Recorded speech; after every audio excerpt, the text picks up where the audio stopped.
After the report is published, the government have to respond to the committee's conclusions and recommendations within 8 weeks. That response is published, it's put in the public domain, and depending on the nature of that response, the committee can decide whether or not it wishes to investigate any issues further. Well thought through inquiries can go a long way to setting the agenda around which decisions are taken.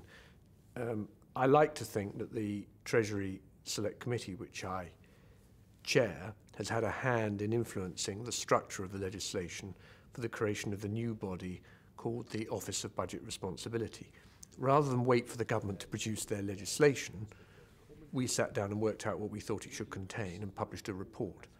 And I'm pleased to say that in large measure, the legislation that the government finally came out with reflects the proposals that we made in that report.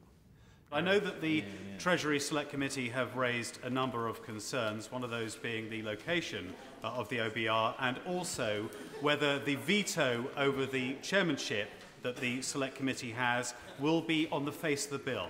Yes, the veto which is given to the Treasury Select Committee, I think this is the first of its kind in this Parliament, is one that will be enshrined in the legislation. I've always found it amazing just how often people from the dispatch box refer back to Select Committee reports and see what some of the recommendations might be. And you can get people on the backbenchers, even from the government side, saying, you know, if it's a good enough recommendation, why is the government not doing that? So it can be used to push the government in the right direction. Some time ago, the committee which I chair issued a very critical report about CAFCAS, which is the body that is meant to support children when they're involved in court proceedings about family law. And the result of that very critical report was that the entire board was asked to resign and a fresh start was made. So you can get quite a dramatic response to a committee report. Committees are good for government when government is forced to explain its actions and when by doing so they improve their act. If they're not accountable to anybody, then in the end you'll get poor quality government, slapdash government.